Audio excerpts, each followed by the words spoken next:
बात कर रहे हैं कि परमेश्वर का प्रेम कभी नहीं बदलता, मतलब गॉड्स लव नेवर चेंज, प्रभु का प्रेम कभी नहीं बदलता।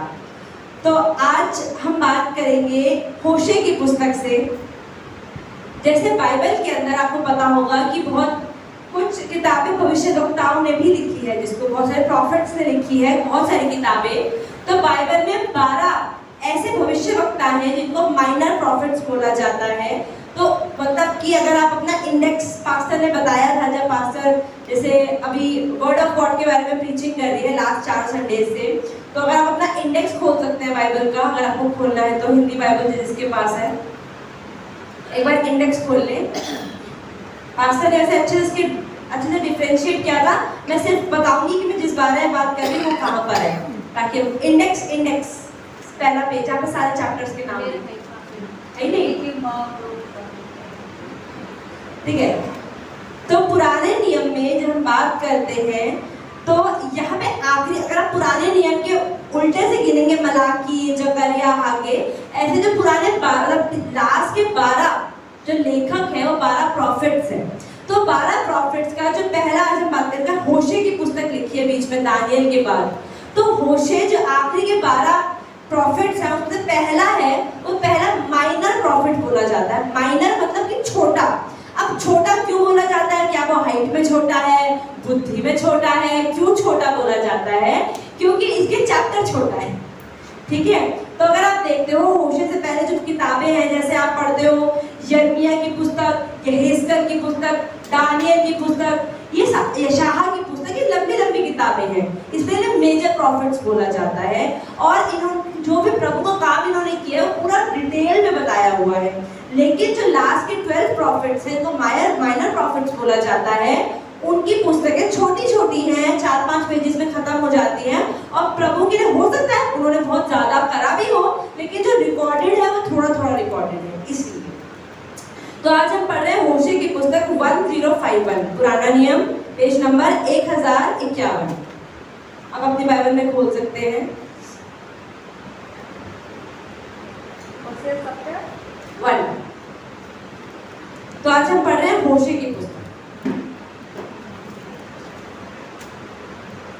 सब खोल लीजिए 1051। खोलिया? अच्छा, अब इसे शुरू करने से पहले हमेशा की तरह हम थोड़ा सा ब्रीफ में पता चल जाए कि क्या कहानी चल रही है, ताकि हम पढ़े तो हमें समझ में आए कि इसमें क्या है। अब होशे भविष्यवक्ता होता है। जो इजराइल देश है ना, वो 2 पार्ट में डिवाइडेड है, ठीक है।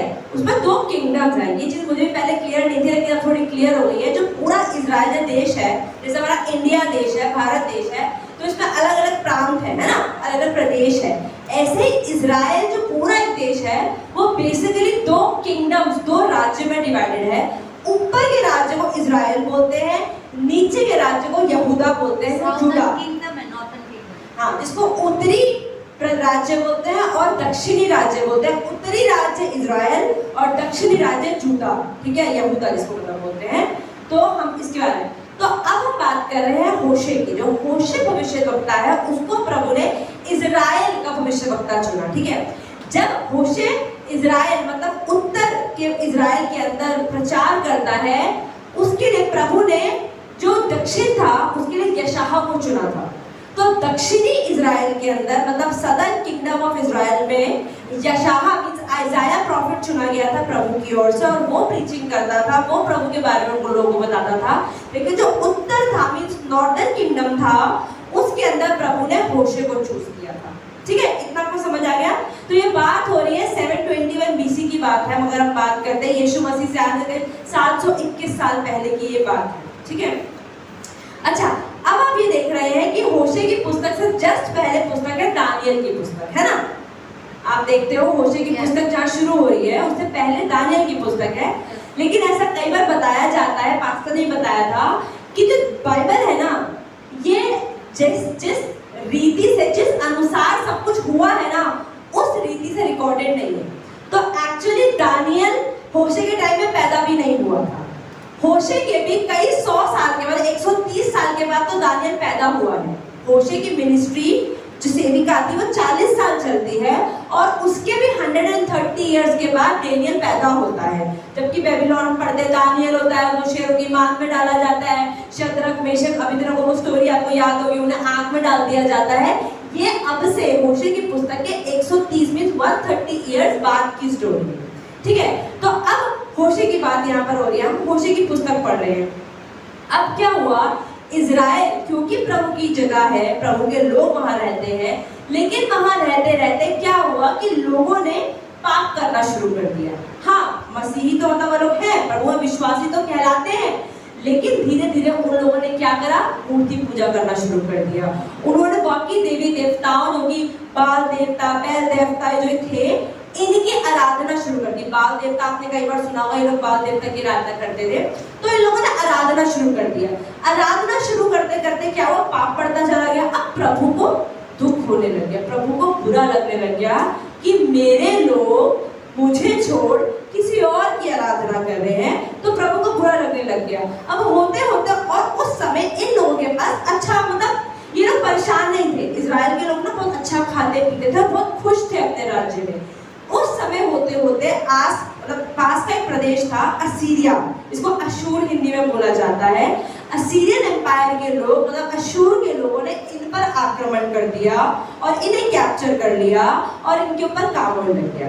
ठीक है, अब ये लोग दिन दिन बाल देवता की आराधना कर रहे हैं। अब अगर आपको पता हो कि बाइबल के अंदर परमेश्वर और कलीसिया का क्या रिश्ता है, what is the relation of God and the church, Bible क्या बताती है कि परमेश्वर और कलीसिया का क्या संबंध है? Church is the bride. मतलब कि परमेश्वर ने बाइबल में बताया कि मैं पति हूँ और कलीसिया मेरी पत्नी है, या मैं दूल्हा हूँ, कलीसिया मेरी दुल्हन है। ऐसे बहुत सारे वचन है। अगर आप बाइबल में हम देखते हैं, आपको मत्ती 25 के अंदर आप देखते हैं 10 वर्जिन्स, मतलब 10 कुंवारियों का है वहाँ पे बताया गया है दृष्टांत। वहाँ पर क्या बताया गया है कि दूल्हा आने वाला है, वो 10 कुंवारियां वेट कर रही है, तो यीशु मसीह ने अपने को क्या बताया, दूल्हा बताया। बाकी जो लोग वेट कर रही थी, 5 कुंवारियां चली गई, 5 रह गई, तो परमेश्वर को हमें बताया है। उसके अलावा आप देखते हैं मत्ती 9 के 14 और 15 वचन, अगर आप खोलना चाहें, वहां पर परमेश्वर ने बताया है कि मैं दूल्हा हूं। आप इसे नोट कर सकते हैं रेफरेंस के लिए, बाद में आप इसे खोल सकते हैं क्योंकि बहुत सही रेफरेंस है कि परमेश्वर ने अपने आप को दूल्हा बताया है, हमें प्रभु की अपनी दुल्हन बताया है। उसके अलावा आप देखते हैं कि प्रकाशित वाक्य, book of revelation chapter 19 verse 7, मतलब प्रकाशित वाक्य 19 के 7 में प्रभु ने बोला है कि सब लोग खुश हो जाओ, आनंद मनाओ, क्योंकि परमेश्वर का जो मेमना है उसकी शादी होने वाली है कलीसिया के साथ, दुल्हन के साथ। ऐसा रेवलेशन 19:7 में लिखा है कि let us be glad and rejoice for the marriage of the lamb has come and the bride which is the church has made herself ready. मतलब कि कलीसिया जो दुल्हन है उसने वो तैयार कर लिया, वो सज के बैठ गई है, अब यीशु मसीह दूल्हा आ रहा है। तो इसका मतलब कि हमें तैयार होने के लिए, तो मतलब कि हम देखते हैं बाइबल में बहुत सारे ऐसे एग्जाम्पल्स हैं जहां पर प्रभु ने बताया है कि कैसे परमेश्वर दूल्हा है, यीशु मसीह दूल्हा है और हम उनकी परमेश्वर की दुल्हन है जो उनका इंतजार कर रहे हैं यीशु मसीह के वापस आने की। ठीक है, तो अब हम बात करें इजराइल की। इजराइल के लोगों ने क्या किया, जब उन्होंने मूर्ति पूजा शुरू कर दी तो परमेश्वर को दुख होने लग गया, क्योंकि ये मेरे लोग हैं, मान लो मेरी दुल्हन है और वो दूल्हा है।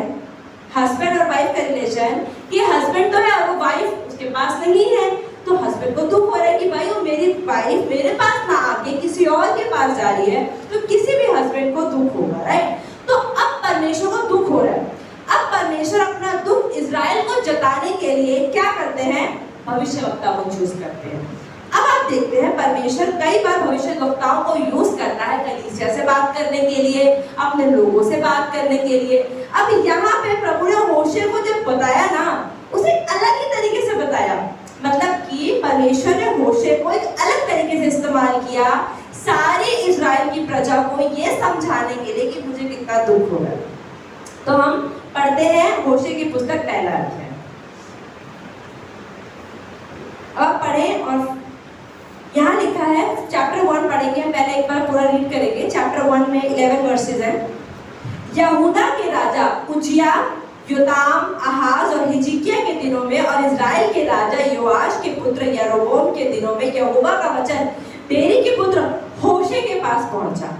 अब प्रभु ने, मैं पहले आपको बता देती हूँ, या मैं चलो रीड करते हैं। हैं ताकि आपको और अलग तरह से पढ़ते हैं। अब परमेश्वर ने होशे से क्या बोला करने के लिए, आप सुनेंगे। कितने लोगों ने आज तक होशे की पुस्तक पढ़ी है? किस किस को स्टोरी पता है होशे? बात पढ़िए बहुत टाइम पहले। तो अब आप पढ़ेंगे तो आप हैरान हो जाएंगे इसलिए, ठीक है।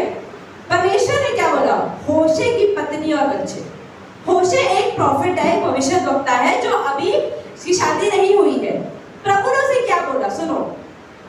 जब यहोवा ने होशे के द्वारा पहल बातें की, तब उसने होशे से यह कहा, जाकर एक वेश्या को अपनी पत्नी बना ले और उसके कुकर्म के बच्चों को अपने बच्चे कर ले, क्योंकि यह देश यहोवा के पीछे चलना छोड़कर वेश्या के जैसा बहुत काम करता है।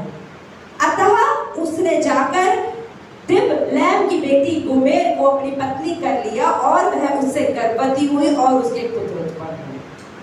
अब आप ये देखो यहाँ पर क्या हुआ, चलो रीड करते हैं फिर इसके वर्स 4। तब यहोवा ने उससे कहा, उसका नाम इज़राइल रखना, पहले बच्चे का नाम, क्योंकि थोड़े ही काल में मैं येहू के घराने को इज़राइल की हत्या का दंड दूंगा और मैं इज़राइल के घराने के राज्य का अंत कर दूंगा। उस समय मैं इज़राइल की तराई में इज़राइल के धनुष को तोड़ डालूंगा। आमीन। पहले हम इतना समझते हैं। प्रभु ने होशे को बोला कि दुनिया के लोग जो मूर्ति पूजा कर रहे हैं, जो मुझे छोड़ के अलग अलग देवी देवताओं के पीछे चले गए हैं, मैं हूँ जो इन्हें जीवन देता हूँ, मैं हूँ जो इन्हें खाने पीने की चीजें, ऐशो आराम सब कुछ देता हूँ, फिर भी ये मेरे पास ना आके किसी और का धन्यवाद कर रहे हैं, किसी और की पूजा कर रहे हैं। मैं इतना अंदर से दुखी हूँ, मैं ये दुख अपने लोगों को बताना चाहता हूँ। क्या करे परमेश्वर? होशे भविष्यद्वक्ता इधर आओ। हाँ जी प्रभु बताओ क्या करना है? अब तुम जवान हो, शादी का टाइम हो गया है, जाओ एक वैश्या को लेकर आओ और उस वैश्या को अपनी पत्नी बना लो। अब अगर हमें पता होता है वैश्या मतलब प्रोस्टिट्यूट लेडी वो होती है जो बहुत सारे आदमी के साथ रह चुकी होती है, रिलेशनशिप बना चुकी होती है और उसकी इमेज पूरे समाज में खराब होती है ना। वैश्या की इमेज कभी भी अच्छी नहीं होती। अब आप चाहे किसी भी कल्चर से हो, संस्कृति से हो, पंजाबी हो, गुजराती हो, नॉर्थ ईस्ट हो, दिल्ली के हो, कोई भी अपने घर में अपने बेटे के लिए कोई वैश्या लड़की कभी भी नहीं लाएगा। वो देखने में भले ही कैसी भी हो, वो पढ़ाई लिखाई में ठीक ना भी हो, मैं कह रही हूँ अपंग भी हो, लेकिन वैश्या कभी अपने घर में कोई भी अपनी पत्नी, बहू, भाभी नहीं बनाता।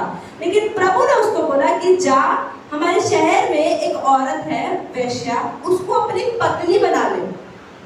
अब होशे को भी धक्का लगा होगा, अरे प्रभु आप क्या बोल रहे हो भाई? एक हर आदमी की डिजायर होती है और वो भी भविष्यद्वक्ता जो प्रभु की रीति पे चलता है, पवित्र जीवन जीता है, उसको प्रभु बोलता है अपवित्र औरत एक वैश्या को जाके अपनी पत्नी कर ले, मतलब उसको अपनी पत्नी बना ले और उसके जो बच्चे होंगे, और बच्चे होंगे किसके बच्चे क्या पता, उसके जो बच्चे पैदा होंगे तुम्हारे, वो बच्चों को अपना नाम दे और अपने पास रख। अब यहाँ पर हम पढ़ते हैं कि उसको पहला बेटा जब वो जाता है, उसको अपनी पत्नी कर लेता है, उसकी पहला बेटा होता है, बेटे का नाम इज़राइल होता है। मतलब परमेश्वर उसको बोलता है कि अपने पहले बेटे का नाम इज़राइल रख। अब इज़राइल का मतलब होता है प्रभु जो फैलाता है, मतलब गॉड स्कैटर्स, ऐसा पहले बेटे का नाम है इज़राइल। मतलब इज़राइल क्या था? इज़राइल एक शहर था, एक सुंदर शहर है जिसको प्रभु ने मतलब तबाह करने के लिए बोल दिया, क्योंकि वो लोग भी प्रभु के पीछे नहीं चल रहे थे। तो प्रभु ने बोला कि पहले बेटे का नाम इज़राइल रखना। जजरील इंग्लिश में लिखा हुआ है कि लोगों को पता चले कि देख, अब देखो जब उसने समाज में ऐसे शादी करी होगी, समाज के लोग क्या बोल रहे होंगे, ये तो प्रभु का भविष्यद्वक्ता था, सबसे शहर की खराब औरत को जाके शादी कर ली इसने, कितना बड़ा पाप करा, इससे प्रेम करेगा भी कैसे? कोई एक वैश्या से प्रेम कर भी कैसे सकता है? इसने कैसे किया होगा? फिर भी लेकिन उसको प्रभु ने बोला तो उसने प्रभु की बात मान ली और उसने किया। उसके बाद दूसरा उसको बेटी पैदा होती है। बेटी का अगर हम पढ़ेंगे यहाँ पर, बेटी का प्रभु बोलता है उसका नाम लो रुहमा रखना। लो रुहमा का मतलब है, लो का मतलब है नो, मतलब नहीं, और रुहमा का मतलब है दया। तो उस लड़की का नाम है जिसमें दया नहीं। प्रभु बोलता है कि अपनी बेटी का नाम लो रुहमा रखना, मतलब दया नहीं, जिसमें दया नहीं है। अब अगर आप मम्मियां हैं, आप घर में हैं, आप अपने बच्चों का नाम हमेशा सुंदर सुंदर रखते हैं, राइट? अपने बच्चों का नाम सोचेंगे सबसे अच्छा नाम क्या है, मतलब सूरज की पहली किरण, या मती रखेंगे, लड़की का नाम है तो सोचेंगे उसका नाम मतलब बाइबल से मरियम रख दो, या उसका नाम हमेशा अच्छे अच्छे नामों के बारे में सोचते हैं ना। अभी जोएल भाई का नाम जोएल रखो क्योंकि भविष्यद्वक्ता का नाम है बाइबल में। तो हम अपने बच्चों का नाम सुंदर रखते हैं, अच्छा मीनिंग वाला रखते हैं, लेकिन यहाँ प्रभु ने उससे बोला कि अपनी बेटी का नाम रख जिसमें दया नहीं है, एक खराब नाम रखो। क्यों? ताकि लोगों को सुनाई दे, पता चले कि इन लोगों को कैसा प्रभु कह रहा है, दया नहीं इन लोगों को। आगे फिर उसके बेटा पैदा होता है, तीसरा बच्चा बेटा पैदा होता है, उसका प्रभु नाम कहता है लो अम्मी। लो मतलब नो, मतलब लो मतलब नहीं है, क्या नहीं है, मेरे लोग नहीं है, अम्मी मतलब मेरे लोग। तो प्रभु उन लोगों को कह रहा है लो अम्मी मतलब ये लोग मेरे नहीं। जब ये लोग मेरे होकर मेरे को छोड़ के मतलब मुझे धोखा देके दूसरे देवी देवताओं के पीछे जा रहे हैं, प्रभु इनसे कह रहा है ना अब इन पे दया होगी, ना ये मेरे लोग हैं। और पहला जो नाम पड़ा था जैजरील कि मतलब अब मैं इन लोगों को फैला दूंगा, अब इन लोगों से मेरा कोई नाता नहीं। अगर मान लो ये हस्बैंड वाइफ है और उसके बाद वाइफ छोड़ के चली जाए, किसी और के साथ रिश्ता बना ले, हस्बैंड क्या बोलेगा, जाओ अब तो वापस आने का कोई रास्ता नहीं। ऐसे ही यहाँ परमेश्वर अपने फीलिंग्स को, अपने भाव को, अपने इमोशंस को, या जो प्रभु को फील हुआ होगा उस समय, क्योंकि जब हम मूर्ति पूजा करते हैं, जब हम प्रभु के रास्तों को छोड़ देते हैं, जब हम प्रभु के कहलाए हुए लोग होने के बावजूद पाप करते हैं, तो प्रभु को कैसा फीलिंग होता है, प्रभु होशे भविष्यद्वक्ता के द्वारा दुनिया को बता रहा है और आज हमें भी बता रहा है। तो हम पढ़ते हैं यहाँ पे क्या होता है, वर्स 4 हमने पढ़ा, तब यहोवा ने उससे कहा उसका नाम यिज्रेल रखना। क्या मतलब अभी हमने क्या पढ़ा, होशे ने एक वैश्य, इसका नाम गोमेर होता है, उससे वो शादी कर लेता है, उसको अपनी पत्नी बना लेता है। उसके बाद उसको बच्चे पैदा होते हैं, पहला बच्चे का नाम होता है यिज्रेल, क्योंकि क्या लिखा, तब यहोवा ने उससे कहा, वर्स 4 चौथा वचन, उसका नाम यिज्रेल रख क्योंकि थोड़े ही काल में येहू के घराने को इजराइल की हत्या का दंड दूंगा और मैं इजराइल के घराने के राज्य का अंत करूंगा।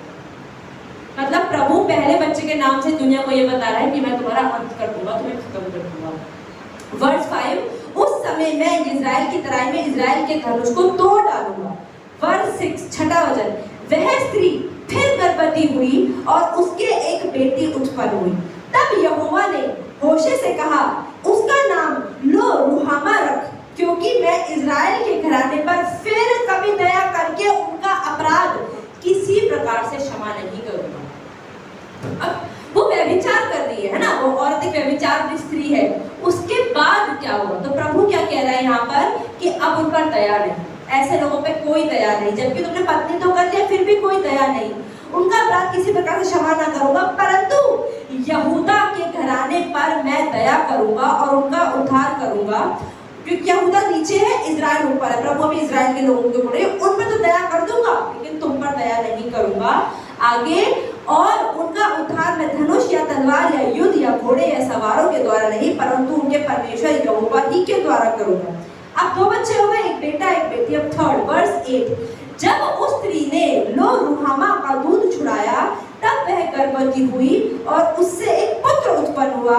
तब यहोवा ने कहा इसका नाम लो अम्मी रखो क्योंकि तुम लोग मेरी प्रजा नहीं हो, तुम मेरी प्रजा नहीं हो और मैं तुम्हारा परमेश्वर नहीं हूँ। परमेश्वर कह रहा अब तुम नहीं, जैसे अगर किसी ने किसी बिट्रे कर दिया, किसी ने धोखा दे दिया, हस्बैंड क्या बोलेगा, तुम मेरी पत्नी नहीं, चलो जाओ, आपको जहाँ जाना है जाओ, अब यहाँ पे कोई मतलब नहीं। तो ऐसे परमेश्वर उसे कह रहा है कि अब तुम्हारा मेरे साथ कोई रिश्ता नहीं और मैं तुम्हारा परमेश्वर नहीं रहूंगा।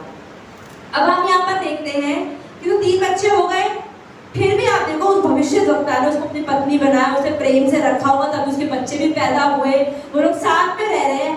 अब थोड़े समय के बाद क्या होता है, वो स्त्री जब शुरू में उसके साथ रहती ठीक है, थोड़े समय के बाद उसका प्रेम कम होने लग जाता है उस स्त्री का, और वो आसपास की दुनिया देखती कि मेरा पहले का जीवन ही अच्छा था। वो अपने हस्बैंड को छोड़ती है और फिर से वेश्यावृत्ति में चली जाती है। हस्बैंड के होते होते हस्बैंड को नहीं बताती है, चुपचाप निकलती है, जाती है, वापस आ जाती है, जाती है, वापस आ जाती है, जाती है, वापस आती है। और मैंने एक वीडियो देखा है, इसमें तो मैंने नहीं पढ़ा, बट वीडियो देखा उसमें तो ऐसा दिखाया कि वो जाती है, वापस आती है, तो उसका हस्बैंड को शक हो जाता है कि भाई रोज रोज कहाँ जाए बेटा, तुम वाइफ से पूछता कहाँ गई थी, तो मैं अपने वहाँ पे पापा के पास गई थी। कुछ काम था मेरे पापा को, और उसके पापा जाके पूछते हैं कि अरे क्या हुआ, आपकी तबीयत ठीक नहीं है, आपकी बेटी? मैंने नहीं, मैं तो ठीक हूँ, मेरी बेटी को तो मेरे महीने हो गए, वो तो आई नहीं मेरे पास।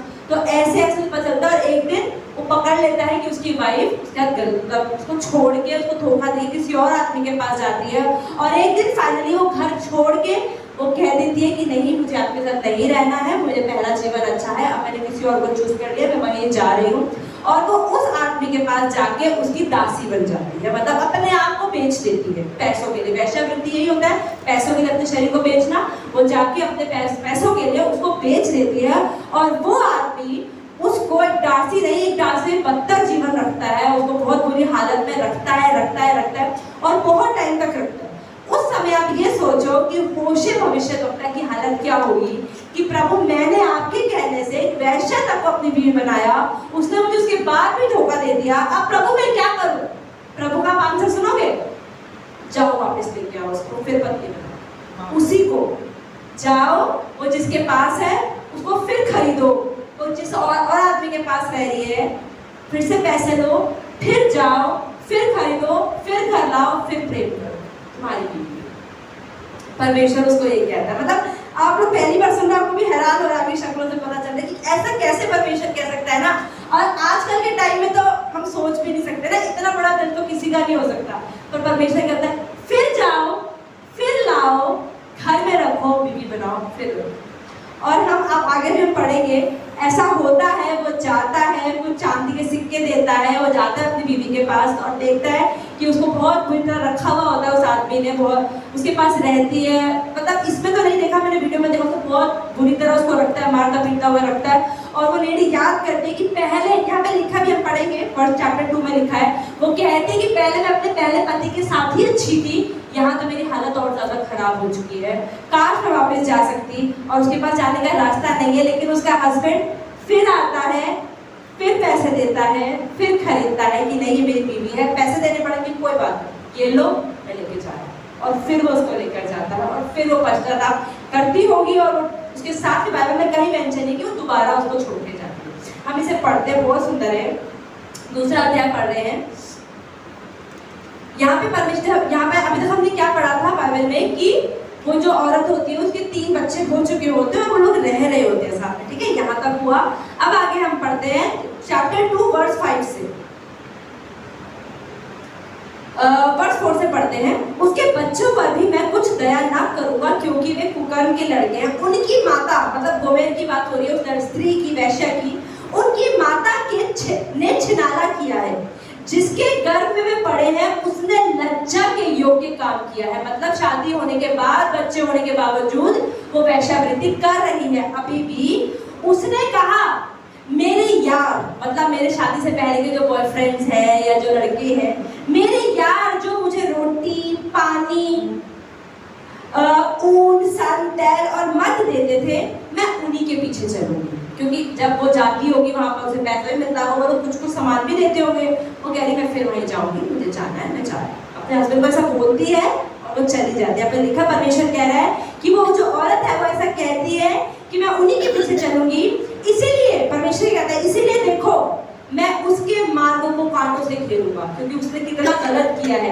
हम यहाँ पर जो आज पढ़ रहे हैं ना सब कुछ, हमें ये याद रखना है कि होशे परमेश्वर को दर्शा रहा है और गोमेर हमें दर्शा रहा है कि हम प्रभु में आने के बावजूद कितनी बार प्रभु को धोखा देते हैं। आज भी, कभी कभी नहीं। और मेरे को कभी लग रहा था कि परमेश्वर में आने से पहले, मैं कहती हूँ प्रभु में आने के बावजूद हम प्रभु कितनी बार धोखा आज भी देते हैं। जो चीजें अपनी बाइबल कहती है, परमेश्वर की आज्ञा ना, प्रभु को पूरे दिल, पूरे मन, पूरे अपने बुद्धि से प्रभु से प्रेम करो, कहाँ करते हैं हम?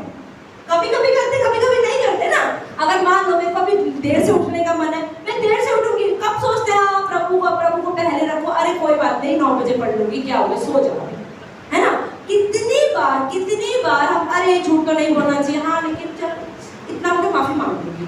कितनी बार हम प्रभु को पूरे दिल से नहीं करते हैं प्रेम, करते तो हैं पर पूरे दिल से नहीं करते। कितनी उनकी आज्ञाओं को तोड़ते हैं हम आज भी। हाँ माफी मांगते हैं पर तोड़ते हैं हम एवरी डे। अगर हम देखें ना पूरे दिन में 1-2 बार तो हम सभी कहीं ना कहीं चूक जाते हैं। तो यहाँ पे परमेश्वर कह रहा है कि जो वो औरत है उसने ऐसा गलत काम किया, शादी होने के बाद भी परमेश्वर मतलब बता रहा है हमें कि हमें प्रभु में आने के बाद, या फिर होशे की बीवी गोमेर, प्रभु ने मतलब देखो ना, होशे ने एक वैश्य को अपना लिया। सोचो कितनी बड़ी चीज है, पहली बात तो वैश्य को अपनाना, उसके बावजूद बच्चे भी पैदा हो, उसके बावजूद वो छोड़ के अभी भी अलग अलग आदमियों के पास जा रही है। तो यहाँ पर लिखा हुआ है 6 वचन में 2:6 में, इसीलिए देखो मैं उसके मार्ग को कांटों से घेरूंगा और उसे ऐसा बाड़ा खड़ा करूंगा कि वह राह पर ना सकेगी। वो कह प्रभु कह रहा है बस अब मैं उसको माफ नहीं कर पाऊंगा। जो व्यक्ति माफ करने के बाद भी गलत काम कर रहा है उसको मैं माफी नहीं दूंगा। वर्स 7, वह अपने यारों के पीछे चलने से भी उन्हें ना पाएगी। अब प्रभु कह रहा जाने तो उसको अपने यारों के पीछे। अब जब वो जाएगी ना वो उसे खराब ट्रीटमेंट देंगे। पहले तो उसे बड़े अच्छे से रखते होंगे, लेकिन अब अपने पति को छोड़ के जा रही है ना, अब वहां जाएगी ना, वहां पर उसके जो यार हैं, यहाँ पे लिखा है ना यार शब्द, वो उनके पास नहीं जा पाएगी, उन्हें ना पाएगी और उन्हें ढूंढने से भी ना पाएगी। यहाँ पर लिखिए तब वह कहेगी मैं अपने पहले पति के पास लौट जाऊंगी, क्योंकि मेरी पहली दशा इस समय से तो अच्छी ही थी। अभी जो मेरी सिचुएशन, इसका मतलब हम यहाँ से समझते हैं कि कहीं ना कहीं वो जिसके पास भी गई होगी उसने उसकी दशा अच्छी नहीं रखी होगी, शायद मारा हो, पीटा हो, बुरा व्यवहार किया हो, तो इसलिए वो अंदर से खुद मतलब कन्फेस कर रही है, पश्चाताप कर रही, नहीं मैं जहाँ पहले थी मेरे हस्बैंड ने तो मुझे कितना अच्छे से रखा हुआ था, घर में अच्छे सब कुछ सामान, वैश्या होने के बावजूद मुझे कितना अच्छे से ट्रीटमेंट दिया, प्यार किया, घर में रखा, बच्चे किए, और उसके बावजूद मैंने उसको छोड़ा और ये मेरी दशा तो पहले से बहुत बुरी, पहले बात ही अच्छी थी। हम यहाँ पे पढ़ते हैं, उसके बाद देखो अगर हम यहाँ पढ़ते हैं वर्स 10 में तो क्या लिखा है, हम इसके कंटिन्यू पढ़ते हैं, कोई 8th वर्स ही पढ़ते हैं। वह यह ना जानती थी कि अन्न या दाखमधु, परमेश्वर कह रहा है कि तेल मैं ही उसे देता था। अगर हम परमेश्वर में आने के बावजूद पाप भी करते हैं, मूर्ति पूजा भी करते हैं, तो दे तो प्रभु ही रहा है, लेकिन हम प्रभु से विश्वासघात कर रहे हैं। हम कहते हैं हम दूसरे परमेश्वर प्रभु ने दिया, हम इधर इधर गए। अगर हम दूसरे देवी देवताओं में चले जाए और उसके बाद हमारी लाइफ में चंगाई आ जाए, चंगाई तो प्रभु से आई है, नाम बस उनका गलत ले रहे हैं हम लोग, और इसलिए प्रभु को दुख होता है कि दे मैं रहा हूं लेकिन बाबा धन्यवाद किसी और को मिल रहा है। तो यहाँ पे आके लिखा है और उसके लिए वह सोना चांदी जिसको बाल देवता के काम में ले आते हैं मैं ही बढ़ाता हूँ। वर्स 9, इस कारण मैं अन्न की ऋतु में अपने अन्न को और नए दाखमधु होने के समय अपने नए दाखमधु की हर लूंगा और अपना ऊन सन भी जिनसे वह अपना तन ढांकती है मैं छीन लूंगा। मतलब प्रभु कह रहे हैं कि अब मैं छोड़ूंगा नहीं, अब मैं इसको बस बुरा करूंगा इसके साथ। वर्स 10 को क्या लिखा है, अब मैं उसके यारों के सामने उसके तन को उखाड़ूंगा। अब तुमने गलत किया ना, मैंने तुम्हें इतना, देखो ना, एक देखा जाए तो हस्बैंड की फीलिंग ऐसी ही होगी ना। एक हस्बैंड ने उसको वाइफ को प्रोस्टिट्यूट को अपनी वाइफ बना लिया, उसको प्रेम दिया, सारी फैसिलिटीज दी होगी, उसके बाद तो उसको बिट्रे करा। अब तो देख तू, कई बार ऐसे होता है ना, अब तो देख तू क्या होगा। आगे पढ़ते हैं, अब मैं उसके यारों के सामने उसके तन को उखाड़ूंगा और मेरे हाथ से कोई उसे छुड़ा ना सकेगा। प्रभु ऐसा कहता है उस टाइम। फिर आगे वर्स 13, मतलब यहाँ परमेश्वर एक तरह से गुस्सा भी दिख रहा है कि उसे कैसा फीलिंग हुआ, या एक हस्बैंड का गुस्सा हम समझ सकते हैं। वे दिन, वर्स 13, वे दिन जिनमें वे बाल देवताओं के लिए धूप जलाती और नथ और हार पहने हुए यारों के पीछे जाती थी, मुझको भूले रहती थी, उन दिनों का दंड मैं उसे दूंगा, यहोवा की यही वाणी। मतलब परमेश्वर को जब पहली बार तुम उसने देखो कि प्रभु में आने के बावजूद हम बाल देवताओं की आराधना करते हैं या गलत, कई बार बहुत बार ऐसा भी होता है कि आप प्रभु में आ गए, आपको हीलिंग नहीं मिल रही, आप चर्च आ रहे हो, आपको हीलिंग नहीं मिल रही, आप प्रार्थना भी कर रहे हो, आपको हीलिंग नहीं मिल रही, आपको कोई बोले अरे वहां पर एक पंडित बैठा है, वो जिस पर हाथ रखता है वो ठीक हो जाता है। हम सोचे कि प्रभु में तो आ गए, लेकिन यार प्रॉब्लम भी बहुत ज्यादा है। कोई नहीं, एक बार चले जाते हैं, वापस आके माफी मांग लेंगे, कम से कम हीलिंग तो मिल जाएगी। तो इस समय परमेश्वर यहाँ पर कह रहा है कि तू क्या करती है, तू बाल देवताओं के सामने धूप जलाती है, अब मैं उसे दंड दूंगा। प्रभु गुस्सा है, लेकिन फिर भी हम ये कभी ना भूलें कि बाइबल में लिखा है कि परमेश्वर प्रेम है, गॉड इज लव। बाइबल में ये नहीं लिखा है कि गॉड की आदत है प्रेम करना, बाइबल में लिखा परमेश्वर प्रेमी है, मतलब परमेश्वर प्रेम करता है। जैसे कि मान लो आप मम्मी हो, ठीक है, आपका बच्चा कोई गलती करेगा, आप उसे डांटोगे, मारोगे भी, लेकिन प्रेम करना कोई मम्मी अपने बच्चे से छोड़ती नहीं है ना। कुछ भी गलत करेगा, डांटेगी, मारेगी, ये क्यों किया, वो क्यों किया, ऐसा क्यों नहीं किया, भले बच्चा जेल क्यों ना चला जाए, दुख तो होता है, आंसू भी निकलते हैं, लेकिन मम्मी प्यार करना नहीं छोड़ती। ऐसे ही परमेश्वर हमसे कितनी भी गलती कर रहे हो, दुख तो होता है। जैसे हम कहते हैं ना, प्रभु आप तो सबसे प्रेम करते हो, तो नरक में क्यों भेजते हो? प्रभु तो सबसे प्रेम करता है। इवन मुझे ऐसा अंदर से लगता है कि जो बंदा नरक में भी जाता होगा ना, प्रभु प्रेम तो अभी भी कर रहा है, लेकिन हमारे कार्यों का भुगतान हमें करने के लिए वहां पे जाना होता है। अगर परमेश्वर किसी को हेल में भेज रहा है, वो अपनी मर्जी से नहीं भेज रहा है। आपने जो किया है वो आपको भोगना पड़ेगा। जो आप डालोगे वो तो निकालना पड़ेगा। जैसे कहते हैं ना कि आपने आम का गुठली डाली है तो आम का ही पेड़ आएगा, उस पे एप्पल नहीं आ सकते। तो परमेश्वर, बाइबल में ऐसा लिखा कि परमेश्वर हमारे चॉइसेस की रिस्पेक्ट करता है। मतलब हम एवरीडे क्या करते हैं। अब अगर मैं व्यभिचार करूंगी, फोन में गंदी वीडियो देखूंगी, गाली दूंगी, तो उसका भुगतान तो मुझे नरक देके करना ही पड़ेगा। लेकिन परमेश्वर, मुझे ऐसा लगता है कि अगर हम में से कोई नरक भी जाएगा तो प्रभु वहां भी देखकर दुखी होगा कि मेरा बच्चा वहां पड़ा हुआ है। उन्हें दुख तो होगा, लेकिन क्या करें। अब मान लो आपका बच्चा नहीं पढ़ रहा, बच्चा फेल हो गया, आप क्या करोगे? दुख मना सकते हो ना, लेकिन रिजल्ट पर तो फेल ही लिखा है, आप कुछ नहीं कर सकते। फेल तो फेल है। तो फेल क्या है? नरक है। नरक तो जाना ही पड़ेगा, लेकिन परमेश्वर का प्रेम नहीं खत्म हो जाता। ऐसे ही यहाँ पर हम देखते हैं कि परमेश्वर होशे के द्वारा ये दिखाना चाहता है कि उस औरत जिसने वेश्यावृत्ति में चली गई, गलत भी किया, लेकिन वो तुम्हारा प्रेम उसके लिए बदलना नहीं चाहिए। तुम जाओ, उसे फिर वापस लेकर आओ। जो मैंने आपको स्टोरी पहले बताई, तो परमेश्वर इनडायरेक्टली कह रहा है कि हमारे पाप करने के बावजूद प्रभु कहता है मैं फिर माफ करूंगा। तू माफ माफ करूंगा। परमेश्वर हर टाइम हमसे कह रहा है, हमने कुछ भी किया, आज भी हम करते हैं, शायद आगे भी हम करेंगे, उसके बावजूद परमेश्वर का प्रेम नहीं खत्म होता। तो यहाँ पे परमेश्वर अपने प्रेम को दिखाने के लिए होशे का इस्तेमाल करता है और होशे से कहता है जाओ, अपनी बीवी को जाओ फिर लेके आओ। हम यहाँ पे पढ़ते हैं उस वर्ष 3। देखो अभी हमने क्या पढ़ा, दूसरे अध्याय में वर्ष 30 में पढ़ा, प्रभु कहता है मैं ये कर दूंगा, वो कर दूंगा, फाड़ दूंगा, नंगा कर दूंगा, इतना बोला ना। अब लेकिन परमेश्वर तो प्रेम है, कितना गुस्सा करता है ना। बाइबल लिखा है ना, परमेश्वर विलंब से कोप करने वाला परमेश्वर है और अति करुणामय है, धीरजवंत परमेश्वर है। तो यहाँ पर हम पढ़ते हैं 14 वर्ष में आके परमेश्वर क्या कह रहा है, देखो 2:14। इसीलिए देखो हेडिंग लिखिए, अपने लोगों के लिए परमेश्वर का प्रेम। परमेश्वर को दुख तो हो रहा है कि बाल देवता की आराधना करने पर परमेश्वर फिर भी अंदर से माफी मांग लो ना, कोई नहीं माफ कर दूंगा ना, ऐसा सोच रहे ना। 14 वर्ष में लिखा है, इसलिए देखो मैं उसे मोहित करके जंगल में ले जाऊंगा और वहां उससे शांति की बातें कहूंगा। मैं परमेश्वर कह रहा है कि उसको जाने दे, वो दुखी होगी ना। अपने कि मैं उसके यारों के सामने उसको दुखी कर दूंगा, कोई नहीं दुखी होगी। उस समय जब वो दुखी होगी ना, तब मैं उससे आराम से बात करूंगा, क्योंकि तब वो समझेगी कि मेरा प्रेम कैसा है ना। क्योंकि जब उसको सपोर्ट कहीं से नहीं आएगा ना, तब वो अकेली बिल्डर है। जंगल लिखा है, जंगल में तो हमारी लाइफ के टाइम जब हम प्रॉब्लम में पड़ जाते हैं ना, पहले तो प्रभु को छोड़ देते हैं, हम लोग अपने ऐशो आराम में आ जाते हैं ना। लेकिन एक टाइम ऐसा आता है प्रॉब्लम में आ जाते हैं, उसके बाद हमें प्रभु याद आता है, फिर हम प्रार्थना करते हैं और फिर परमेश्वर कहता है हाँ अब याद आ गई, अच्छा अब मत करना, आगे गलती मत करना, मैंने फिर से माफ कर दिया। उस समय भी हमें वो टेकन फॉर ग्रांटेड नहीं ले जाए, प्रभु तो हर बार माफ कर दे, नहीं। लेकिन परमेश्वर कहता है कि मैं जंगल में उसको लेके जाऊंगा, मतलब प्रॉब्लम में एक तरह से जब हो जाएगी, शांति बैठेगी, तब मैं उससे बात करूंगा, तब वो मेरे प्रेम को दोबारा समझेगी, है ना। आगे यहाँ पर लिखा है वर्ष 3 चैप्टर 3 में हम पढ़ते हैं। इसका जो शुरू के 1-2 वर्सेस है बहुत सुंदर है, आप पढ़ेंगे तो आप हैरान हो जाएंगे। यहाँ पर लिखा होशे और विश्वासघाती स्त्री।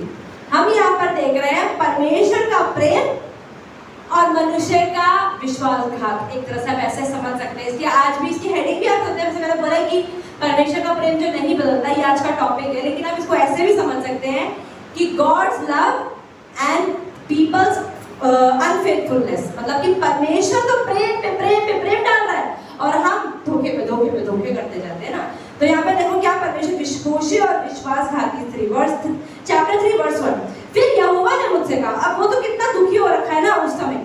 फिर यहोवा ने मुझसे कहा, अब जाकर एक ऐसी स्त्री, मतलब गोमेर की ही बात हो रही है, उससे जाके फिर से प्रीति कर, मतलब प्रेम कर, जो व्यभिचारिणी होने पर भी अपने प्रिय को प्यारी हो। मतलब व्यभिचारिणी होने के बावजूद वो एक ऐसी स्त्री जो अपने पति के लिए प्यारी हो, क्योंकि उसी भांति उसी तरीके से यद्यपि इजरायली पराये देवताओं की ओर फिरे और दाग की टिकिया से प्रीति रखते हैं, तो भी यहोवा उनसे प्रीति रखता है। आमीन। कितना सुंदर वचन है, आप इसको अंडरलाइन कर सकते हैं। परमेश्वर कह रहा है कि जैसे एक स्त्री व्यभिचार करने के बाद भी अपने हस्बैंड के लिए प्यारी हो, उसे हस्बैंड स्टिल प्रेम करता रहे चाहे वो कितना विश्वासघात कर रही है, ऐसे ही जैसे मैं परमेश्वर और तुम इजरायली तुम लोग पाप करते हो, पाप करने के बावजूद मेरी प्रीति कम नहीं होती, उससे फिर भी प्रेम ही करता रहता हूँ। वर्ष 2 प्रभु क्या करता है फिर प्रभु, तब मैंने, मतलब वो बोल रहा है, तब मैंने एक स्त्री को चांदी के 15 टुकड़े, ये एक स्त्री गोमेर की ही बात हो रही है, उसकी अपनी स्त्री की बात हो रही है। तो यहाँ पर होशे क्या करता है, प्रभु से बोलता है कि जाके उसको फिर से खरीद। तो यहाँ पे लिखा है तब मैं, मतलब होशे, एक स्त्री को चांदी के 15 टुकड़े और 1.5 होमेर 2 जौ देकर मोल लिया। मतलब कि जो अपने यारों के पास थी, वहाँ पे वो बोल रही कि मेरी दशा बहुत खराब है, अब वो उसको ऐसे तो जाने नहीं देगा, उसने पैसा पे किया होगा ना। अब मान लो हस्बैंड आएगा, छोड़ दो मेरी वाइफ को। कौन वाइफ? मैं तो नहीं छोड़ूंगा, मैंने पैसा दिया है इसको यहाँ पे अपने पास रखने का, ठीक है, कितना पैसा चाहिए आपको, इतना दे दो, छोड़ दो। उसने ऐसा किया होगा ना। तो यहाँ पर वो बोल रहा है कि चांदी के 15 टुकड़े और 1.5 होमेर जौ देकर मैंने मोल लिया। मैंने उससे कहा, देखो वर्ष 3 कितना सुंदर है, मैंने उससे कहा तू बहुत दिन तक मेरे लिए बैठी रहना। अब तू मेरे साथ जा रही है ना, देख अब तू मुझसे मेरे साथ ही रही हो, जो छोड़ के मत जाइए हो, मतलब हस्बैंड कैसे बोल रहा है ना।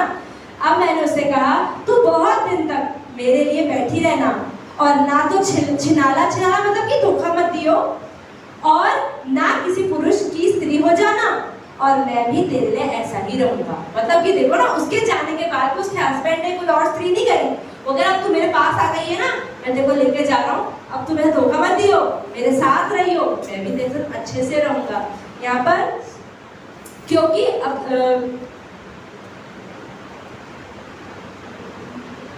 ठीक है, अब इसके बाद ये जो स्टोरी है हम आगे पढ़ेंगे, 4थे अध्याय में पढ़ेंगे। तो यहाँ पर ये स्टोरी तक हमें समझ में आई कि कैसे उसको उसका पति होशे जो है फिर वापस लेकर आता है। परमेश्वर यहाँ पर ये दिखा रहा है कि मैं परमेश्वर फिर से तुम्हारे कितने ही पाप क्यों ना हो, तुम्हें मोल देकर वापस लेके आऊंगा। और बाइबल क्या बताती है कि हमें मोल देकर किसने छुड़ाया है?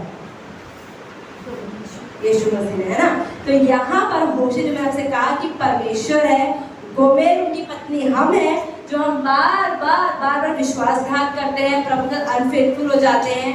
बाइबल में लिखा है कि परमेश्वर का होशे ने अपनी बीवी को चांदी के टुकड़े देकर छुड़ाया। किससे? एक ऐसे यार से, एक ऐसे आदमी से जो उसको बहुत बुरा ट्रीटमेंट दे रहा था। सेम थिंग परमेश्वर, ठीक है, परमेश्वर हमसे प्रेम करते हैं, वो हमारे हस्बैंड हो गए, हम परमेश्वर की बीवी हो गए, हम परमेश्वर विश्वासघात करते हैं, आते भी हैं जाते भी से। वो क्या कर रही थी गोमेर? पति के साथ भी रह रही है लेकिन विश्वासघात भी कर रही है, रह भी रही है, हर शाम को निकल भी जाती होगी, 10 बजे वापस आ भी जाती होगी। सोचो ना उसकी लाइफ कैसी होगी। हम भी प्रभु के साथ तो हैं, फिर भी गलत काम भी कर लेते हैं, कभी कभी गाली भी दे देते हैं, अलग अलग त्योहार भी मना लेते हैं। अरे चलता है, यहाँ से भी खा लिया, वहाँ से भी खा लिया, अरे मैंने ऐसे कपड़े पहन लिए, ऐसे वाले कपड़े पहन लिए, चलता है हम लोग कर लेते हैं। कई लोग कहते हैं क्रिश्चियनिटी तो बहुत फ्री रिलीजन है, यहाँ तो सब चलता है, यहाँ तो कोई भी नियम नहीं है। परमेश्वर में आकर हम कितनी बार शैतान के काम करते हैं। बाइबल में लिखा है ना कि हम 2 मालिक की सेवा नहीं कर सकते, वी कैन नॉट सर्व 2 मास्टर। अगर हम प्रभु की सेवा कर रहे हैं, सेम टाइम पे हम किसी और के नौकर नहीं बन सकते। एक टाइम में एक के ही दास बन सकते हैं, क्योंकि एक ही में पे करेगा ना, दूसरा 2 मालिक हमें कभी सैलरी नहीं देंगे। आप एक ऑफिस में एक ही टाइम पे काम कर सकते हो। आप 2 अगर ऑफिस में एक ही बंदा काम करता है ना, वो गवर्नमेंट उसको इलीगल मानती है। अगर किसी के अकाउंट में 2 ऑफिस से सैलरी आती है ना, वो इलीगल होता है। कई लोग जो गलत काम करते हैं वो क्या करते हैं, सैलरी तो अकाउंट में लेते हैं, दूसरे ऑफिस से कैश लेते हैं। लेकिन गवर्नमेंट के अकॉर्डिंग आप एक टाइम में 2 ऑफिस में काम नहीं कर सकते, 2 मालिकों की आप सेवा नहीं कर सकते, क्योंकि बाइबल में लिखा है। क्योंकि आप एक मालिक के साथ लॉयल रहेंगे, दूसरे के साथ तो लॉयल नहीं रह सकते, और दूसरे के साथ लॉयल रहेंगे तो पहले को तो छोड़ के जाना पड़ेगा। तो एक टाइम में आप 2 बंधुगत विश्वासियों के नहीं हो सकते। इसलिए हम यहाँ पर देखते हैं कि परमेश्वर जो हमसे प्रेम करते हैं, हम प्रभु की बीवी होने के बावजूद कितनी बार विश्वासघात करते हैं, और हम बार बार शैतान के पास जाते हैं। फिर शैतान हमारी लाइफ में गलत काम करता है, हमें मारता है, पीटता है, हमारे लाइफ में बुरा करता है। और फिर जब आप ये देखो, जब आप प्रभु में आए, ये तो बात की बात है, प्रभु में आने से पहले जब शैतान के हम नौकर बने हुए थे, पूरी तरह कहीं ना कहीं हर की लाइफ में अलग पाप है ना। हम सब ने अलग अलग तरह के पाप किए। तब शैतान ने हमें बिल्कुल बुरा हाल कर रखा था। हम कई लोग तो आत्महत्या करने वाले थे, कई लोग सुसाइड करने वाले, कई लोग डिप्रेशन में थे, कई लोगों की लाइफ में बहुत बीमारियां थी, कई लोगों को शैतान ने पटका हुआ था, किसी पे ब्लैक मैजिक हुआ हुआ था, कितनी चीजें थी। वो होने के बावजूद प्रभु ने बोला कोई नहीं, हो गया ना। अब मेरे बेटे की कीमत, यीशु मसीह का लहू, ये सोने के जो टुकड़े हमने पड़े ना, यीशु मसीह का लहू उन्होंने दिया और हमें कहा चलो वापस। चोटें लगी हुई है, बुरी दशा हो रखी है, रो रहे हैं, डिप्रेशन में, कोई बात नहीं चलो। लेकिन अब जैसे उसने बोला ना, अब तू मेरे साथ ही रहना, मुझे छोड़ के मत जाना, मैं भी तेरे साथ रहूंगा, मेरे साथ पहले जैसी प्रीति रखना, अच्छे से रहना। हमें तो परमेश्वर यहाँ पे कह रहे हैं कि हमें ये बहुत एक सुंदर कहानी है। अगर आप YouTube पे आप भी देख सकते हैं, बहुत सुंदर सुंदर इस पे वीडियोस बनी, कैसे परमेश्वर का प्रेम हमारे पाप करने के बावजूद कभी नहीं बदलता। हम कुछ भी करते हैं ना, प्रभु को दुख भले ही होता है, गुस्सा भी आता है, उसके बावजूद प्रभु कहते हैं कोई नहीं, वापस आ जा, अब भी वापस आ जा, अब भी वापस आ जा। हमारे मरने तक मुझे लगता है प्रभु में मौके पे मौके देता रहता है, बार बार मौका देता है, कोई बात नहीं, कोई बात नहीं, कोई बात नहीं, चल अब मैंने अपने बेटे का लहू दे दिया है, तुझे छुड़ा लिया है, शैतान तुझे पकड़ के नहीं बैठ सकता। शैतान ने पकड़ा होगा ना, मैं तो नहीं जानती हूँ, मान लो प्रीति दीदी है, सुरेखा दीदी है, शांति आंटी है, पास्टर है, या मैं हूँ, हम में से कोई भी है ना, तो हमने शैतान ने पकड़ा हुआ है। शैतान बोल रहा है मैं तो नहीं रखूंगा, इसने मुझे खुद बेचा है, इसने खुद गलत काम करके मेरे पास आई है, अब तो मैं इसको अपने पास रखूंगा, चाहे मारूंगा, कैसा मर्जी रखूं। परमेश्वर नहीं, ये लो, क्या चाहिए, ये चाहिए, ये लो, बोल ले लो। तो यीशु मसीह मतलब परमेश्वर के लिए सबसे कीमती चीज क्या होगी ना, उनका बेटा। तो परमेश्वर ने अपने बेटे को लहू बहाया, हमें बचाया, हमें बाहर निकाला। और अब प्रभु हमसे सिर्फ ये कहता है, जैसे यहाँ पर मोशे ने गोमेर से कहा अब मेरे साथ रहियो, मुझे छोड़ियो मत। और यहाँ पर देखो हमने दूसरा अध्याय पढ़ा ना कि गोमेर भी क्या बोलती है कि मेरी पहले की दशा अच्छी थी, मेरा पहला पति मुझसे अच्छा प्रेम करता, हम प्रभु के पास आ गए। उसके बाद कई बार हमारी लाइफ में सिचुएशन होती है, हमें कई पैसा दिखता है, कभी कभी चकाई दिखती है, कभी कभी दुनिया के मजे दिखते हैं, कभी कभी फैशन दिखता है, बहुत चीज़ दिखती है जिससे हम धीरे धीरे प्रभु से कभी कभी चलता है ना, विश्वास करके निकल जाते हैं। लेकिन अगर हम वो कंटिन्यू करते ना कभी हमारी लाइफ में ऐसा होता है, जब शैतान हमें तोड़ेगा ना, उसके बाद भी प्रभु कहता है अब भी प्रभु हमें फिर भी ये कहता है कि यीशु मसीह को मैंने तेरे लिए, तेरी प्रॉब्लम्स के लिए, तेरे डिप्रेशन के लिए बहा दिया है उसका लहू, अब तू वापस आ जा, अब एकदम क्लीन लाइफ जिए हमें। तो यहाँ पर हमें परमेश्वर यहाँ पे बता रहा है कि परमेश्वर का जो प्रेम है, हम कितनी बार, अब यहाँ तो व्यभिचार की बात है ना, हो सकता है हम शरीर में व्यभिचार ना करें, लेकिन हम आत्मा में बहुत बार व्यभिचार करते हैं, बहुत बार करते हैं। हम अपने मन में, दिल में, अपनी सोच में, अपने शब्दों से, आत्मा के द्वारा बहुत बार व्यभिचार करते हैं। तो परमेश्वर यहाँ पर कह रहा है, इसलिए हम भी, अगर हम पढ़ता है कि नए नियम में पौलुस एक बार बताता है हे व्यभिचार नहीं हो, तो शरीर के लिए नहीं कह रहा है, वो सारे कलीसिया के लोगों को बोल रहा है व्यभिचार लोगो, मतलब प्रभु में आने के बावजूद तुम आत्मा में कितना व्यभिचार कर रहे हो, शरीर में नहीं। शरीर में तो शायद हम नहीं करते, और हमारे दिमाग में शरीर का व्यभिचार ही व्यभिचार है, तो कहते हैं आत्मा से भी तो कितनी बार व्यभिचार करते हो, मतलब मेरे पास आने के बावजूद झूठ भी बोल देते हो, मेरे पास आने के बावजूद गलत काम कर लेते हो, मेरे पास आने के बाद मूर्ति पूजा, कितने मेरे पास आने के बावजूद कितने सारे रीति रिवाज त्योहारों को एंजॉय भी कर लेते हो। आज प्रभु में आने के बाद कितने सारे लोगों को मैं देखा है, क्रिश्चियन लोगों को देखा है, जब मेरे व्हाट्सएप पे स्टेटस दिखता है ना, तो मैं देखती हूँ, कभी कभी स्टेटस आ तो मैं नहीं देखती हूँ, तो बहुत सारे लोग दिखते हैं जो क्रिश्चियन है, और उनका सारे फेस्टिवल के मैं नाम नहीं लूँगी, जितने फेस्टिवल होते हैं उनमें उनकी डीपीज होती है, फोटोज होती हैं, वो सब एंजॉय करते हैं। वो लगता है इतना तो कोई बात नहीं, इतना तो चलता है, हमने उसमें पार्टिसिपेट थोड़ी किया है, बस थोड़ा सा ही तो किया है, तो वो सब क्या, वो विश्वासघात है। वो प्रभु उसको भी एडल्ट्री कह रहा है। एडल्ट्री का मतलब ना इंग्लिश में होता है, एडल्ट्री का मतलब ना सिर्फ वो व्यभिचार नहीं है, एडल्ट्री का मतलब है कोई भी चीज को कंटामिनेट करना, मतलब कि आपने पानी का ग्लास रखा है, उसमें आपने 2 बूंद शाही डाल दी, शाही होती है मतलब पेन की इंक डाल दी, तो पानी एडल्ट्रस वाटर बोलते हैं उसको, मतलब कि वो पानी क्लीन नहीं है, प्योर नहीं है, उसमें कहीं ना कहीं एडल्ट्री डल चुका है। एडल्ट्री डल चुका है मतलब कुछ ना कुछ गंदा डल चुका है, कि अब उसका प्योरिटी लेवल ना, जो पहले 100% था, अब उसका शुद्धता का लेवल डाउन हो चुका है, क्योंकि उसमें कुछ डल चुका है। और वो आप कहीं भी कह लो, आपको पूरा शुद्ध पानी बिस्लरी वाटर नहीं कह सकते, कहीं ना कहीं वो एडल्ट्रस वाटर हो चुका है। ऐसे ही हमारी लाइफ में हो सकता है बड़े बड़े 90% वाला एडल्ट्री ना हो, लेकिन हो सकता है 0.003 वाला हो, कहीं ना कहीं हमारी लाइफ में चीज हो सकती है। तो इसीलिए परमेश्वर यहाँ पर हमसे कह रहा है कि हमें प्रभु के पास वापस आना है। हमारे लिए कीमत चुका दी गई है। प्रभु ने हमारे पाप करने के बाद, बार बार व्यभिचार करने के बाद भी हमें बचाया है, तो अब वापस नहीं जाना है। ठीक है, तो इसलिए अगर हम पढ़ते हैं, यिर्मयाह पढ़ते हैं, यिर्मयाह बुक ऑफ जेरेमाया 31:3।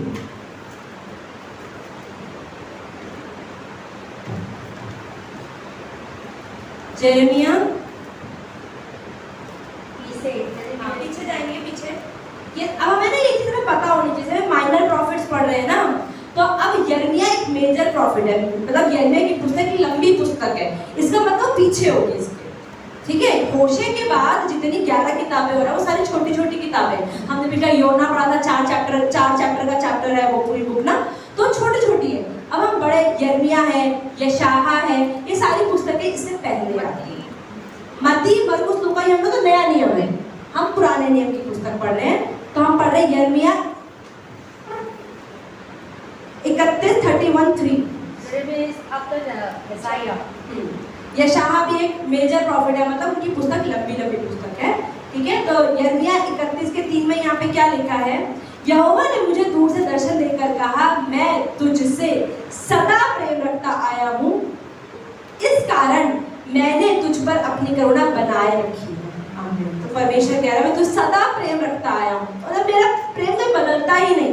तभी कहते हैं ना परमेश्वर का प्रेम कभी चेंज नहीं होता। बाइबल में लिखा है ना, आई will never leave you nor forsake you. मतलब प्रभु कहता है, ये इब्रानियों में 13:5 में लिखा है, गेस Hebrews 13:5, I will never leave you nor forsake you. पर आप ये देखो, जब प्रभु ने ये बोला कि मैं तुम्हें कभी नहीं छोड़ूंगा, कभी नहीं त्यागूंगा, क्या वहां पर आपने कहीं पर भी ब्रैकेट, स्टार, कंडीशन अप्लाई ऐसा देखा? नहीं लिखा। प्रभु ने ये नहीं लिखा कि तुम्हारे कार्यों में निर्भर करेगा कि मैं प्रेम करूंगा कि नहीं, मैं निर्भर करेगा तुम कितने बजे उठ के बाइबल पढ़ते हो, मैं निर्भर करेगा तुम कितना प्योर जीवन जीते हो। प्रभु तो ये है, प्योर जीवन जीने से, होली जीवन जीने से प्रभु हमें अपग्रेड तो करते हैं, रिवॉर्ड तो देते हैं, इनाम तो देते हैं, लेकिन नहीं करने से प्रभु का प्रेम नहीं खत्म होता। प्रभु हर समय प्रेम करते हैं। इसलिए यहाँ पे लिखा है कि परमेश्वर कह रहा है मैं तुझसे सदा प्रेम रखता हूँ। सदा मतलब सदा, सदा एक दिन नहीं है, 2 दिन नहीं है, 10 साल नहीं है, 20 साल नहीं है, 50 साल, सदा मतलब मुझे लगता है हमारे मरने के बाद भी जब हम नरक में पड़ेंगे, प्रभु कहता है अभी भी प्रेम करता हूँ, पर क्या करूँ, नहीं ला सकता ना वापस। हमने पढ़ा था ना पर अब्राहम की और लाजर की जो कहानी है, तो उसमें क्या, जब वो पढ़ा होता वहां पर, तो उसने अब्राहम क्या बोलता है ना उसको, जब एक गरीब व्यक्ति, आपको स्टोरी याद होगी, अमीर व्यक्ति और लाजर की कहानी है, जिसमें अब्राहम की गोद के अंदर लाजर बैठा होता है और वो गरीब अमीर आदमी कहता है प्लीज मुझे पानी की बूंद दे दो, जीभ पे पानी की उंगली रख दो, कुछ कर दो, मुझे यहाँ आने दो। तो अब्राहम कहता है नहीं, अब तुम ऐसी जगह पे हो ना, यहाँ से कोई वहां जा सकता है ना वहां से कोई यहाँ आ सकता है, अब तो जो हो गया हो गया, अब कोई रिटर्न नहीं। तो जैसे स्वर्ग अनंत है, कोई एक्सपायरी डेट नहीं है, नरक भी इटर्नल है, मतलब कब भी एक्सपायर नहीं होगा, वहां पर चले गए अब रो। तो जैसे बाइबल लिखा है ना कि जब आप अपने रिश्तेदारों को देखोगे तो अब रोगे कि अरे मेरा परिवार वाला बंदा वहां पर है। प्रभु भी तो दुखी होगा कि मेरे बच्चे, बनाया तो मैंने ही ना, चाहे वो नरक में क्यों ना पड़े, नरक भी चाहे मैंने ही बनाया, पर है तो मेरे बच्चे कुछ भी गलत होगा तो दुख तो परमेश्वर को होगा ना। तो यहाँ पे परमेश्वर कहते हैं कि मेरा प्रेम तुम्हारे लिए अनंत है, हमेशा रहेगा। एक जो चीज मैंने इस चैप्टर से और एक चीज आपको बताना चाहती हूँ, बहुत सुंदर चीज मैंने सीखी, वो मैं आपको बताना चाहती हूँ। यहाँ पर हम ये देखते हैं कि होशे एक वेश्या से प्रेम कैसे कर पाया, आप ये बताओ। होशे एक भविष्यद्वक्ता एक वेश्या से पहली बार शादी कर लेता है, उसके बाद उसे फिर कहता है जाओ और फिर ले आ, और फिर उसको कैसे ले आके बार बार प्रेम कर सकता है? क्योंकि प्रभु से प्रेम करता था। आमीन, बिल्कुल करेक्ट आंसर। क्यों? क्योंकि वो प्रभु से प्रेम करता था, इसीलिए वो अपने घर वालों से, जो प्रभु ने उसके जीवन में डाले हैं, उनसे प्रेम कर पाया। तो यहाँ पर हम एक चीज और सीखते हैं कि यहाँ पर जैसे हमने हनोक के बारे में पढ़ा था, पुराने निवास ने बताया था जेनेसिस में कि हनोक, उसके बेटा जब 65 ईयर्स में पैदा होता है, 65 साल में, तो 300 साल वो प्रभु के साथ चलता है। इसका मतलब बच्चा पैदा हो, बीवी भी होगी, एक बच्चा तो होगा नहीं, बच्चे और भी होंगे। तो एक वो फैमिली मैन होने के बावजूद प्रभु के साथ चला और प्रभु उसको ऊपर जिंदा उठा ले गया। तो हम यहाँ पर इतनी सुंदर चीज देखते हैं कि कभी कभी हम ये सोचते हैं कि हाँ, प्रभु में जब हमारे पास फैमिली रिस्पॉन्सिबिलिटीज नहीं होती, मुझे पता है कहीं ना कहीं हम फ्री होते हैं और हम प्रभु की सेवा अच्छे से कर सकते हैं। लेकिन यहाँ पर हम ये भी देखते हैं हनोक के जीवन से और यहाँ पर होशे के जीवन से कि वो फैमिली मैन होने के बावजूद, एक फादर होने के बावजूद, एक हस्बैंड होने के बावजूद वो प्रभु के साथ भी चल रहे हैं, प्रभु को भी खुश कर रहे हैं, plus at the same time वो अपनी फैमिली को भी खुश कर रहे हैं, अपनी बीवी को भी खुश कर पा रहा है, अपने बच्चों को भी खुश कर पा रहा है। इसका मतलब हम इस चैप्टर से ये भी सीखते हैं कि कैसे हमें अपनी फैमिली लाइफ और अपनी स्पिरिचुअल लाइफ को बैलेंस बनाना है। कई बार ऐसा लोग सोचते हैं कि नहीं, हम बिल्कुल सिंगल रहेंगे तो हम प्रभु की सेवा ही कर पाएंगे। हाँ, नए नियम में लिखा है कि हम प्रभु जब सिंगल होते हैं तो हम प्रभु के अलग से एकदम फ्री माइंड होता है, रिस्पॉन्सिबिलिटीज कम होती है। लेकिन अगर साथ में रहने के बावजूद, अब ऐसा तो नहीं है ना कि अगर आप प्रभु में, आपकी शादी हो गई, आप प्रभु में आ गए तो प्रभु की बेटर सेवा करने के लिए घर वालों को छोड़ दोगे, ऐसा भी नहीं। लेकिन एक मम्मी होते हुए बच्चों का टिफिन भी बनाना है, नहलाना भी है, पर प्रभु के साथ भी चलना है, काम भी करना है, पैसा भी करना है, प्रभु के साथ भी चलना है, घर का काम भी करना है, प्रभु के साथ भी चलना है, चर्च भी आना है। कहते हैं मिनिस्ट्री चलाना प्लस अपनी पर्सनल रिलेशनशिप, ये अलग चीजें हैं। पास्टर समझती है कि अपनी पर्सनल रिलेशनशिप जो प्रभु के साथ है वो हम सबकी अलग है, और जैसे आपकी लाइफ में अलग जिम्मेदारी है, पास्टर की लाइफ में मिनिस्ट्री भी जिम्मेदारी है। तो इन सबको इक्वली बैलेंस वही व्यक्ति कर पाता है जो परमेश्वर से प्रेम करता है। अगर आप परमेश्वर से प्रेम करोगे तो आप अपने बच्चों से प्रेम कर पाओगे, परमेश्वर से प्रेम करोगे तो अपने हस्बैंड से प्रेम कर पाओगे। लेकिन वो लोग जो कहते हैं कि हम फैमिली से तो प्रेम नहीं करते, प्रभु से प्रेम करते हैं, ये चीज पॉसिबल नहीं। या आप कहते हो कि आप फैमिली से प्रेम करते हो, परमेश्वर से, बाइबल में लिखा है ना कि अगर तू अपने भाई जिसको देख सकता है उससे तू प्रेम नहीं कर सकता, तो मुझे तो तू देख नहीं सकता, तू कैसे कह सकता है? सोचो ना, हमने परमेश्वर देखा नहीं, सिर्फ लकड़ी का ही देखा है आज तक, जो देखा है ना, नहीं देखा ना, या हमने सुना है, बाइबल में लिखा है विश्वास सुनने से बनता है, रोमियो 10:17, वो भी ठीक है, लेकिन फिर भी शरीर में नहीं देखा। तो जिसको हम देख रहे हैं, अगर मैं आपसे प्रेम नहीं कर पा रही तो मैं कैसे कह सकती हूँ कि हम परमेश्वर से प्रेम करें? अगर हम अपने घर वालों को हेल्प नहीं कर पा रहे, घर वालों को, अपने फैमिली मेंबर्स को, अपने बच्चों को, हस्बैंड को, मम्मी पापा को, हो सकता है आपके मम्मी पापा आज भी अविश्वासी हो, है ना, वो विश्वासी ना हो, लेकिन प्रभु ये नहीं कहते कि उनको छोड़ दो। हाँ, ये उनके रीति रिवाजों को कंटिन्यू मत करो, लेकिन कैसे आप उनसे रीति रिवाजों को ना फॉलो करके, लेकिन प्रेम की व्यवस्था को फॉलो करके उनको प्रभु की ओर खींच सकते हो। ये भी एक प्रभु ने आपको जिम्मेदारी दी है ना, कि सारे अविश्वासियों में, आप कहते हैं ना बड़े कुटुंब में प्रभु ने आपको चुना। अब आपके प्रेम की वजह से वो लोग प्रभु में आएंगे ना। मैं ये नहीं कह रही उनके रिवाजों को मानो, लेकिन कैसे फिर भी हेलो हाय करने में, खाना शेयर करने में तो कुछ गलत नहीं।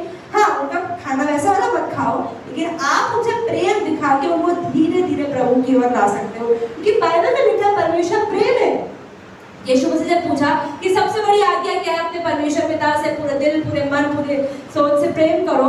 उसके बाद दूसरी सबसे बड़ी आज्ञा क्या है? यीशु मसीह ने कहीं वो 10 आज्ञा है जो मूसा ने दी थी वो नहीं रिपीट करी। यीशु मसीह ने कहा अपने पड़ोसी से अपने जैसा प्रेम करो। पड़ोसी मतलब हर एक व्यक्ति, परिवार का, परिवार के बाहर का, कलीसिया का, हर एक व्यक्ति जो आपके साथ है उससे प्रेम करना है, क्योंकि बाइबल में लिखा है love is the only way, प्रेम ही रास्ता है। अगर आपके परिवार का कोई व्यक्ति है, चाहे वो हस्बैंड वाइफ ही क्यों ना सही, बच्चे ही क्यों ना सही, नहीं मान रहे, क्या करें? सिर थोड़ी फोड़ देंगे, नहीं मान रहे तो क्या करें ना, वो प्रभु में नहीं बढ़ रहे, वो गलत काम कर रहे, क्या करें? घर से बाहर निकाल दे, सॉल्यूशन नहीं है, मार दे, सॉल्यूशन नहीं है, क्या करना? रहना भी पड़ेगा, सहना भी पड़ेगा, तो क्यों ना प्रेम दिखाएं। कहीं ना कहीं होगा कि हाँ, आपकी हम इन बातों को एग्री नहीं करते, लेकिन फिर भी आपसे प्रेम करते हैं, और धीरे धीरे जब आप प्रेम करोगे, बाइबल में लिखा आपका धीरज उन्हें जीतेगा, आपका शांत रहना ही उन्हें जीतेगा, तो वो प्रेम ही रास्ता। और होशे परमेश्वर से प्रेम करता रहा। बाइबल में लिखा है, आई थिंक जॉन 14:15 में लिखा है कि if you love me you will obey my commandments. परमेश्वर, मैं आपसे प्रेम करती हूँ, प्रेम करती हूँ, प्रेम करती हूँ, पुच्ची करने लग जाऊँ, प्रेम करती हूँ। प्रभु कहते हैं आज्ञा तो मानती नहीं, किस बात का प्रेम? अगर आप परमेश्वर से प्रेम करते हैं, उसको दिखाने का सिर्फ एक तरीका आई लव यू बोलकर नहीं है, आज्ञाओं को मानकर। अगर आप प्रभु की आज्ञाओं को मान रहे हो और आप प्रभु को मिलो भी ना, आई लव यू भी ना बोलो, चर्च भी ना हो शायद, तो भी प्रभु से प्रेम है आपका, लेकिन आज्ञाओं पर चल रहे हो। तो बाइबल में लिखा है ना, if you love me you will obey my commandments. हो सकता है आप ऐसे गांव में चल जाओ जहाँ चर्च ना हो सकता है आपका ऐसी जगह पे चले जहाँ पे ना हो, तो इसका मतलब क्या प्रभु से प्रेम नहीं करते? नहीं, परमेश्वर की बातों को मानना। होशे प्रभु की बात को मानता रहा, दुख तो हो रहा होगा, प्रॉब्लम तो हो रही होगी। एक पवित्र व्यक्ति एक अपवित्र स्त्री जो कितने ही आदमियों के साथ रही होगी, शादी के बाद भी रही होगी, उसके बावजूद उसको पत्नी बना के कैसे रख पाया? प्रभु ने कहा है करना है, पूरे दिल पूरे मन से करना है। और वो क्योंकि प्रभु से प्रेम करता था, क्यों? आज्ञाओं पर चल रहा है इसीलिए।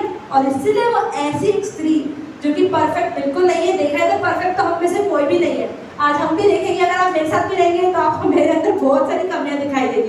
प्रीति को ये भी नहीं आता, ये भी नहीं आता, चर्च में तो एकदम सही दिखती है, होगा ना मेरे? अरे मैं यहाँ पे बैठूंगी, ग्लास रखा है 1 घंटा हो गया, मैंने उठा के नहीं रखा। सिस्टर प्रीति चर्च में तो फटाफट धोने चली जाती है बर्तन, घर में तो उसके ऐसे ही रखे, क्योंकि हम सब इम्परफेक्ट है ना।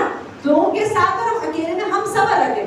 हम दूसरों के सामने, लेकिन एक टाइम किसी के साथ जब 2 दिन 3 दिन रहते हैं ना, तब हमें उसकी रियलिटी पता लगती है। लेकिन उसके बावजूद भी प्रेम करना, अगर आप उसके बाद भी आप प्रेम करते हैं मुझे या मैं आपको प्रेम करती हूँ, तो हम कह सकते हैं हम परमेश्वर के बच्चे हैं। क्यों? क्योंकि परमेश्वर प्रेम है, तो इसलिए हम भी परमेश्वर के प्रेम में दिखने चाहिए।